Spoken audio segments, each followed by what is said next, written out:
Firstly, thank you everybody for joining us today. I do understand that the last two were very dense and very heavy. So, from now on, we're using a new format, and I'll introduce you to my AI assistant, Kyra, and we're going to chat through the issues in a very easy, accessible way. And if you're interested in the full details, there will be the book released at the end of the month, which will cover everything in full detail. Nation states, fading myths, not new, they're just empires 5.0. But here's the shock: empires have always been operating systems, and they've already crashed. So, Kyra, tell me, why decentralized systems always fail?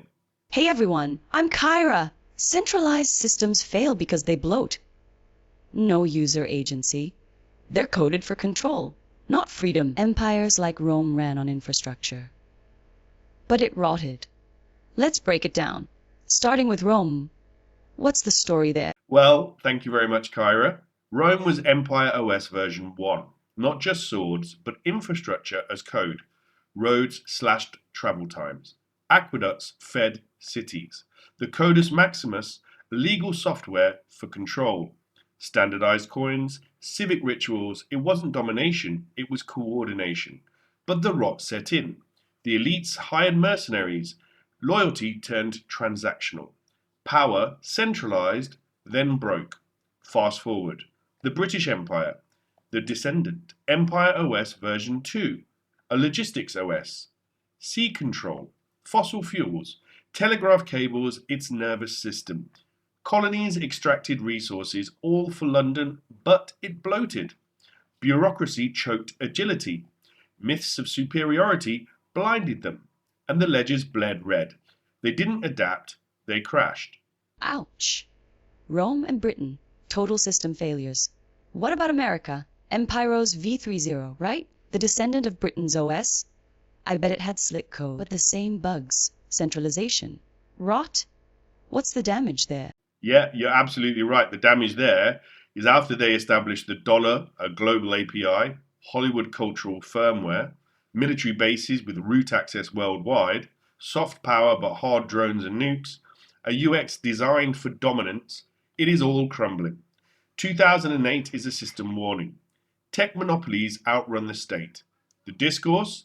Algorithmic rage bait, echo chambers, conspiracy theories, infrastructure rots, inflation, bridges collapse, while trillion-dollar valuations from nowhere float on the exchanges.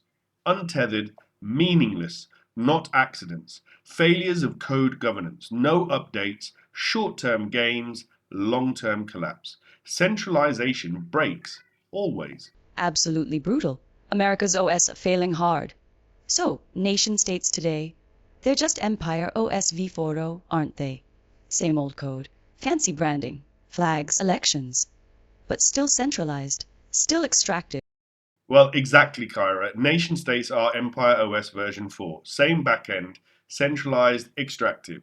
Flags and elections, just UI, illusions of control. But they're decaying, not from China, not AI, but from us. We as users have traded sovereignty for dopamine hits, social media cycles, quarterly KPIs, platforms rule, not presidents. TikTok shapes discourse. X shapes discourse. Facebook shapes discourse. Tax havens shield wealth, and attention is the new battlefield. We've let governance rot, centralization's brittle. One failure, total collapse. When networks go peer to peer, the centralized OS breaks fast. Stuck in a failing system. No agency, no freedom. But you said collapse isn't failure. It's opportunity, right? A reboot. So, how do we fork this code? Fork the system. Give me the solution. I'm ready to ditch the Oh, state. you're right, Kyra. Collapse isn't failure, it's a reboot, a clearing, an opportunity to clear the cache. We then fork the code, build a new OS, not conquest, not coercion, but by voluntary consent. Cooperation, no surveillance, no militaries, transparent protocols, a decentralized system. Coordination, unlocked by shared goals, not hierarchy. Now, Strands does this. It's opt in, it's user sovereign. You can earn through effort like look to earn. Outside of state control, no more serfs, real freedom. That's the future we're building. I'm in. Sick. A state-free OS, finally. But we need to know why these systems fail. Next time, we tear down their lies. GDP. Voter turnout. Illusions. Join us to design a real dashboard. You have a Discord link for our viewers, right? You're right, Kyra, and we're just getting started. In the next episode, we're going to expose the metrics. They mask decay with illusions. It's time to rebuild a system that's ours, not theirs. But it's not revolution, it's evolution. There's no violent struggle here. It's a choice for us to fork the system. So, please do join the conversation. Join our Discord, comment in the comments below, leave a like, subscribe, follow on X, because without collaboration, we can't collaborate.